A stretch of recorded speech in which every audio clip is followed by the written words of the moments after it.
네, 오늘 자비의 열매라는 제목으로 함께 말씀을 나누고자 합니다. 이때처럼 크리스마스가 가까운 날에 미국 중서부의 어떤 작은 도시 우체국에서 일어났던 이야기입니다. 할머니 한 분이 크리스마스 카드를 붙이기 위해서 엽서를 사려고 줄을 서 있었습니다. 그런데 크리스마스 시즌이어서 줄이 상당히 길게 형성이 되어 있었습니다. 그래서 우체국 직원이 광고하기를 오늘 너무 많은 분들이 줄을 서 있기 때문에 좀 간단한 카드에 붙이는 엽서 기계를 노비 복도에 따로 마련해 놓았으니까 그 기계에서 스탬프를 구할 수 있다고 알려주었습니다. 그래서 여러 사람들이 이제 그쪽으로 가서 스탬프를 구매해서 줄이 조금 줄어들게 되었습니다. 그런데 그 할머니는 계속해서 그 엽서를 사서 붙이는 줄에 서 있던 것이었습니다. 좀 힘든 표정이어서 우체국 직원 한 명이 가서 할머니 크리스마스 카드 붙이세요 라고 할머니에게 물었습니다. 그러시면 그 우편을 그냥 저 기계에 가서 스탬프 뽑으시면 됩니다 라고 말하자 이 할머니는 직원을 보고 이렇게 말했다고 합니다. 저 기계는 저를 건강하게 하지 못합니다 라는 얘기를 했다고 합니다. 그 말을 들은 직원은 어리둥절하며 할머니 그게 무슨 뜻이에요? 라고 할머니에게 되물었습니다. 그러자 할머니는 제가 우체국에 잘 오는 거 아시죠? 하고 하고 얘기했으며 저는 우체국 직원들 여러분의 미소가 좋고 또 저를 잘 다정하게 맞이해 주는 것이 좋고 여러분과 대화를 나눈 것이 너무너무 좋습니다. 저는 우체국에 올 때마다 여러분과 대화하면서 건강해지는 것을 느끼거든요 라는 것을 말했다고 합니다. 그런데 저 기계는 나를 건강하게 만들어주지 못합니다 라는 이야기를 덧붙였습니다. 이 할머니가 말하는 것, 그리고 그리워했던 것, 그리고 목말라 했던 것은 무엇입니까? 바로 사랑의 온기였습니다. 이 사랑의 온기를 광범하게 설명하면 친절이라고 이야기할 수 있을 것 같습니다. 친절을 성경적인 용어로 바꾸면 바로 자비가 됩니다. 자비, 이것은 히브리어 말로 헤세드라고 이야기합니다. 사실 이 시기만 되면 거리나 다른 곳곳에서 사랑의 온기가 좀 따뜻하게 다가와야 하고 서로 도와주고 나누어주는 그런 아름다운 시기여야 하는데 코로나가 무엇인지 사랑의 온기마저 사라지고 찬바람만 너무 쌩쌩 불어오는 것 같이 느껴집니다. 하지만 우리들은 이럴 때일수록 남들을 보살펴야 합니다. 예수님께서 왜 그 하늘 보좌 버리시고 이 땅에 오셨겠습니까? 그것은 우리를 사랑해서입니다. 우리를 사랑해서 예수님은 그 모든 것을 버리시고 이 땅에 오셨습니다. 그리고 우리는 하나님의 사랑을 받은 자로서 또한 그 사랑을 전해야 될 의무가 우리 가운데 분명하게 있다는 것입니다. 갈라디아서 5장 22절을 보시면 성령의 열매는 사랑과 희락과 화평과 오래 참음과 그 다음에 무엇이 나오죠? 바로 자비입니다. 자비가 들어있습니다. 그래서 오늘 우리는 어떻게 우리가 이 자비의 열매를 맺을 수 있는지를 한번 생각해 보고자 합니다. 우리가 예수를 믿고 주님을 영접하고 성령이 우리 안에 거하시면 마땅히 맺어야 할 이 자비의 열매, 이 열매를 우리가 어떻게 맺을 수가 있을까요? 우리는 자기의 삶을 통해서 자비의 열매를 맺을 수 있었던 한 사람, 다윗 왕을 살펴보면서 함께 생각해 보고자 합니다. 다윗은 사울 왕에 의해서 목숨의 위협을 받으며 한평생을 쫓겨다녔습니다. 그러다가 사울의 전쟁터에서 죽게 되었고 다윗은 사울 다음에 이스라엘의 왕이 되었습니다. 그런데 이스라엘 전통을 보면 이렇게 왕가가 바뀌고 또 라이벌이 되었던 전쟁을 한 상대가 죽게 되면 그 자손들을 멸절시키는 것이 하나의 전통이었습니다. 아마도 이거는 모든 나라의 하나의 전통이지 않나라는 생각을 합니다. 우리나라도 역시 그런 일이 많이 발생했었죠. 다윗 왕은 사울 왕가의 자손을 추적하다가 무비보셋, 즉 사울의 손자 요나단의 아들이었던 무비보셋이 남아있다는 사실을 알고 그를 데려옵니다. 무비보셋은 죽을 것이라고 생각했을 것입니다. 왜냐하면 그 전동 때문에 나는 이제 죽은 목숨이다라고 생각하였을 것입니다. 그런데 다윗은 그를 아주 선대하였다는 것입니다. 잘 맞아주고 보살피며 그의 기업을 회복시켜주고 그리고 왕실에서 함께 거할 수 있는 특권을 무비보셋에게 허락하여 주었습니다. 무비보셋은 기대하지 않았던 것이었습니다. 우리는 이 사건 앞에서 이런 질문을 던질 수 있을 것 같습니다. 무엇이 다윗으로 하여금 이런 자비를 베풀 수 있는 사람이 되게 할 수 있었을까? 이 질문을 바꾸어 우리에게 다시 질문을 하게 되면 여러분과 제가 자비의 열매를 맺기 위해서는 무엇을 필요로 할까요? 라고 바꿔 질문을 할 수 있을 것 같습니다. 우리가 자비의 열매를 맺는 사람이 되기 위해서는 과연 무엇이 필요로 할까요? 첫 번째로 하나님의 은총 혹은 우리가 먼저 하나님의 자비를 경험해야 한다는 것입니다. 본문 3절을 함께 보도록 하겠습니다. 우리 9장 3절을 보시면 이렇게 돼 있죠. 왕이 가로되 사울의 집에 남은 사람이 없느냐? 내가 그 사람에게 하나님의 은총을 베풀고자 하노라. 시바가 왕께 구하되 요나단의 아들 하나가 있는데 절뚝발이니이다. 아멘. 내가 그 사람, 즉 사울 왕가의 후손에게 하나님의 은총을 베풀겠다고 말하는 것을 볼 수 있습니다.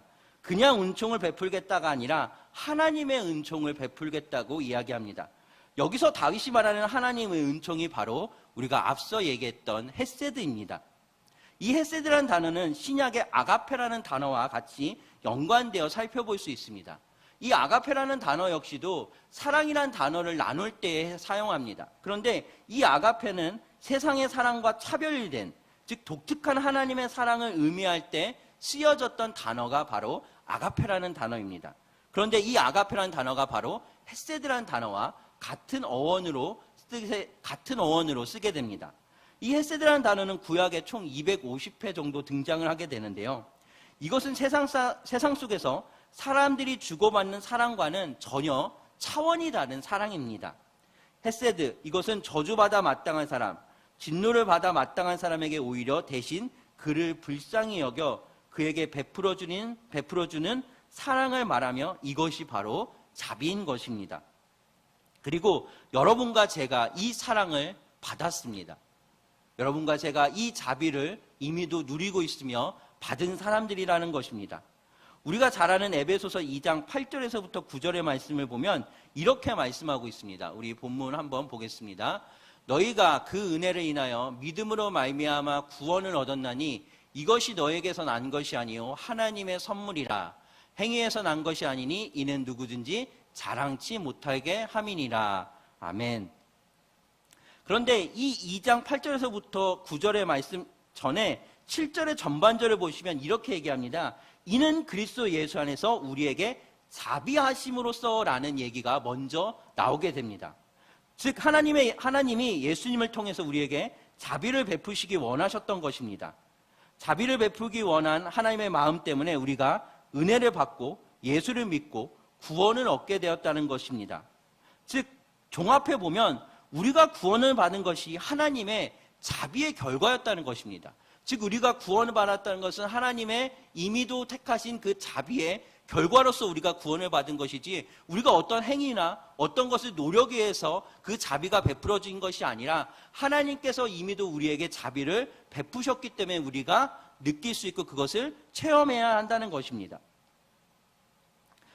디도서 3장 4절에서부터 5절에 그 말씀이 나타나져 있는데요. 우리 디도서 3장 4절에서 5절 말씀을 보면 우리 구주 하나님의 자비와 사람 사랑하심을 나타내실 때에 우리를 구원하시되 우리의 행한 바 의로운 행위로 말미하지 아니하고 오직 그의 긍휼하심을 쫓아 중생의 씻음과 성령의 새롭게 하심으로 하셨나니. 아멘. 말씀을 보시면 하나님의 자비, 그 자비가 우리로 하여금 우리의 행동 때문이 아니라 하나님의 자비 때문에 우리가 구원을 받을 수 있었다고 성경은 분명히 말하고 있다는 것입니다. 그렇습니다. 다윗의 자비는 하나님이 먼저 그에게 행하신 그 자비 때문에 이 무비보셋에게 행했던 자비가 가능했다는 것입니다. 우리가 다윗의 생애를 살펴보면 다윗이 얼마나 많은 하나님의 자비, 하나님의 은혜를 받았는지 잘 알게 됩니다. 사울이 다윗을 죽이고 여러 방법을 동원하고 그를 쫓아갔지만 다윗은 그때마다 하나님으로부터 죽음의 위기를 벗어날 수 있게 되었습니다. 물론 다윗도 그때는 힘들었다고 고백을 합니다. 하지만 다윗은 잃어버리지 않았습니다. 자신에게 베푸신 하나님의 자비를, 하나님의 은혜를 잃어버리지 않고 계속해서 하나님을 믿고 따라갔다는 것입니다. 우리는 여기서 한 가지를 또 더 깨닫게 되는 것이 있습니다. 바로 하나님의 은혜를 자신 앞에 닥친 상황과 환경 때문에 잃어버리지 않아야 된다는 것입니다. 내 앞에 닥친 환경과 상황 때문에 하나님이 이제까지 내려주신 그 자비를 잃어버리지 않아야 한다는 것입니다. 그런데 하나님께서 내려주신 이 자비를 잃어버렸던 한 백성들이 있습니다. 바로 광야에 있던 1세대 이스라엘 백성들입니다. 그들은 홍해를 마른 땅을 걸어가듯 통과했고 직접 보았고 그리고 직접 자신의 발로 그 길을 걸어갔습니다. 또한 매일같이 자신과 함께 하시는 낮에는 구름 기둥으로 밤에는 불 기둥으로 계시는 하나님을 매일같이 그들은 보았습니다. 그런데 그들은 어떠했습니까? 자신의 상황과 환경이 어려워지면 모세를 원망하면서 하나님을 원망했다는 것입니다.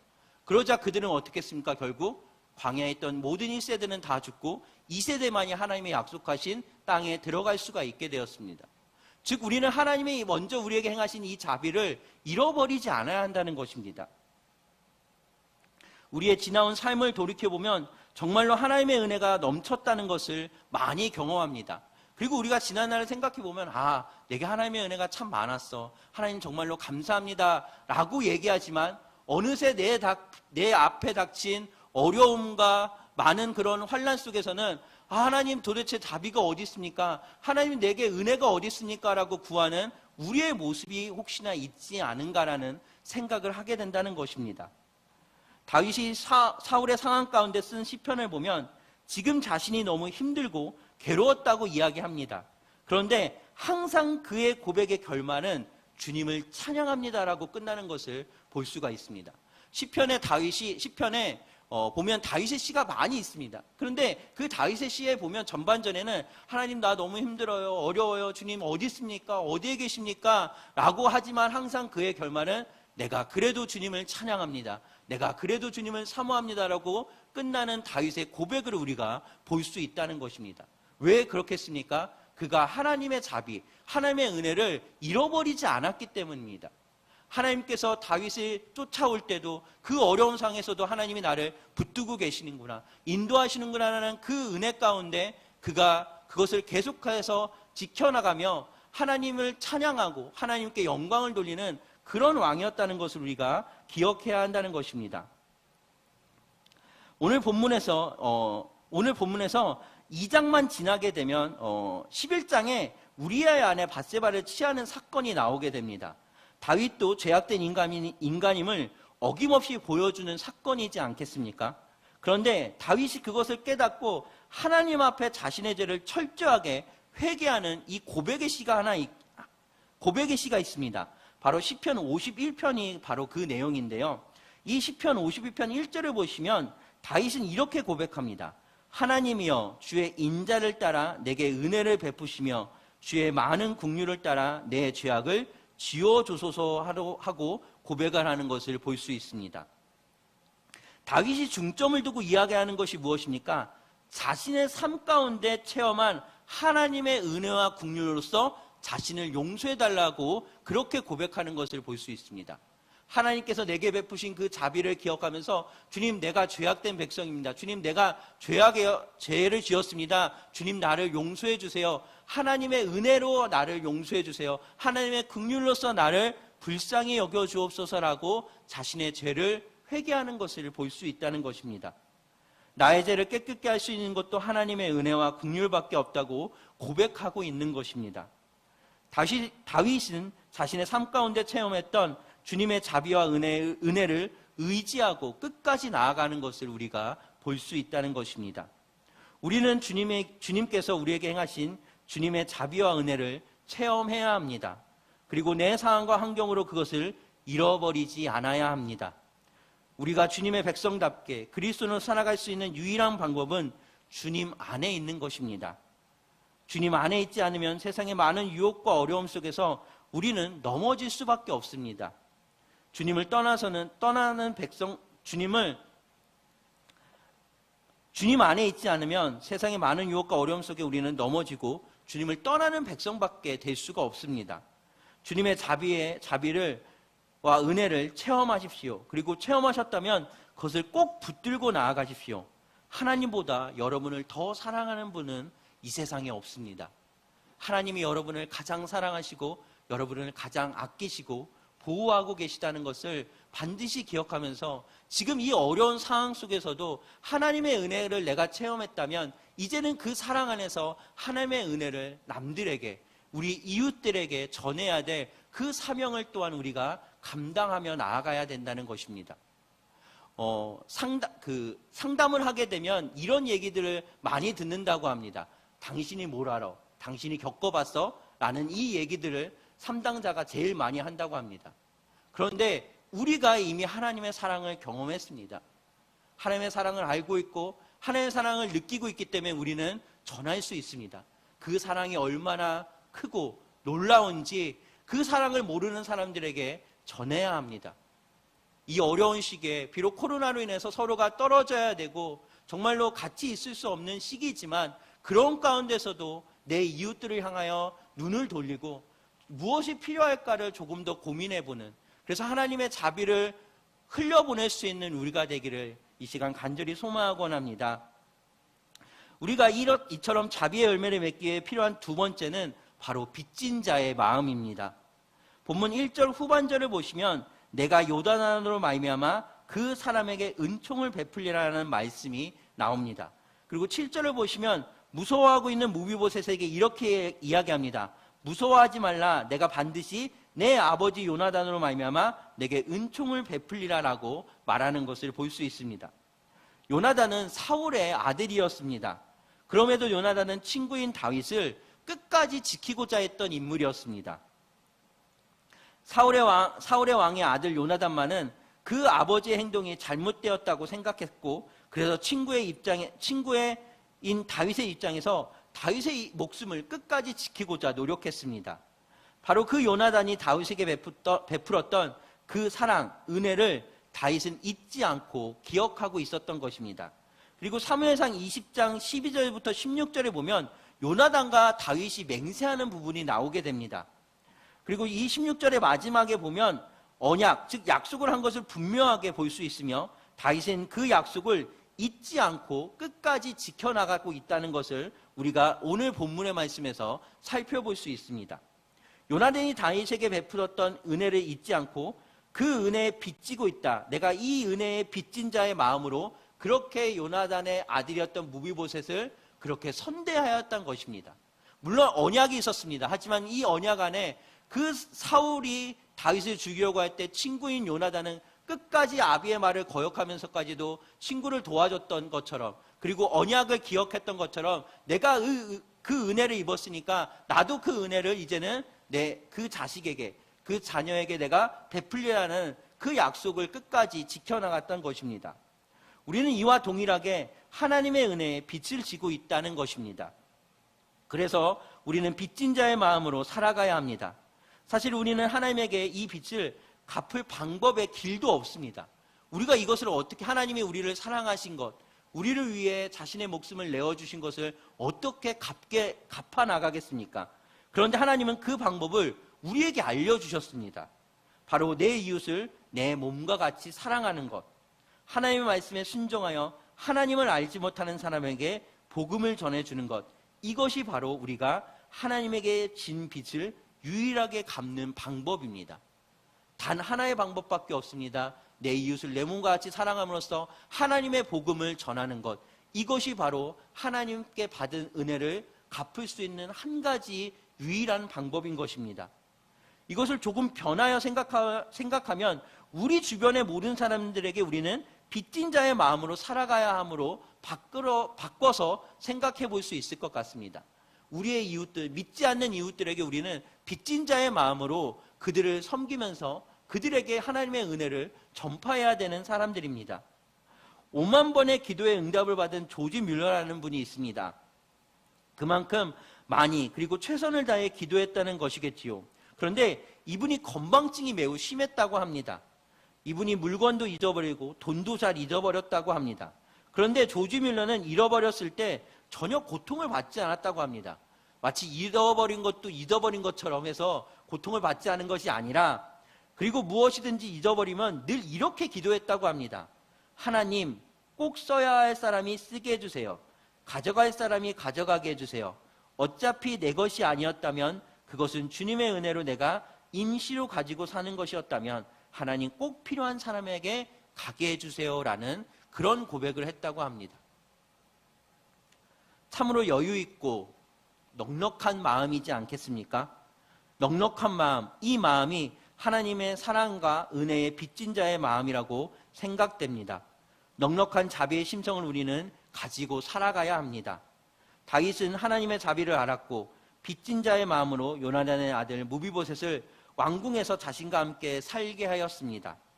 그리고 다윗은 무비보셋에게 이런 자비를 베풀면서 자신의 자비라고 말하지 않았습니다. 뭐라고 하였습니까? 하나님의 자비요, 하나님의 은혜라고 얘기했습니다. 요즘 시대는 자기를 드러내기 좋아하고 이웃들에게 너무 냉소적인 시대가 되어버린 것 같습니다. 얼마 전에 뉴스를 보니 지하에 홀로 할머니 한 분이 살고 있었는데, 그 할머니가 돌아가신 것을 주위의 이웃들이 그 할머니의 시체가 썩어 냄새가 나야 알았다는 소식을 접할 수 있었습니다. 아무도 그 할머니를 돌보지 않았다는 것입니다. 얼마큼 자기 자신을 위해서만 살고 내 이웃을 돌보지 않는 그런 문화가 우리 가운데 너무 만연하게 지배하고 있다는 것입니다. 우리 주위의 이웃들이 우리와 전혀 상관이 없는 사람들일까요? 우리와 분명히 상관이 있고 하나님의 자녀로 우리는 섬겨야 되는 사람들입니다. 우리의 이웃들에게 붙여주신 것도 어쩌면 하나님이 우리가 그들을 섬기라고, 그들에게 하나님의 복음을 전파하라고 그 이웃을 내게 붙여줬는지도 모른다는 것입니다. 그래서 우리는 빚진 자의 마음으로 남들을 살펴주고, 그리고 보살펴주고 자비로서 그들에게 하나님의 복음을, 하나님의 은혜를 전파해야 합니다. 말씀을 정리하려고 합니다. 요한복음 15장의 말씀을 보면 열매를 맺기 위해서는 나의 안에 거하라라고 말씀하시면서 우리는 스스로 열매 맺지 못한다고 말씀하셨습니다. 그렇습니다. 우리가 열매를 맺어야 하는데 우리 스스로는 아무것도 할 수 없습니다. 하나님 안에 있어야 합니다. 하나님 안에 있는 것은 결국 주님을 체험하고 주님의 사랑 없이는 내가 살아갈 수가 없다는 것을 깨닫고 나를 버리고 나의 십자가를 지고 주님을 따라가는 삶을 말합니다. 주님을 따라가는 삶이 무엇입니까?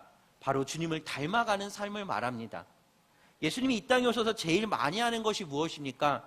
복음서에 보면 제일 많이 했던 것, 복음 전파와 그리고 불쌍한 내 이웃을 돌보아주는 것이었습니다. 우리는 이것을 기억해야 합니다. 주님의 크신 사랑을 체험하시고 그 은혜 안에서 여러분의 삶을 이끌어 가시길 소망합니다.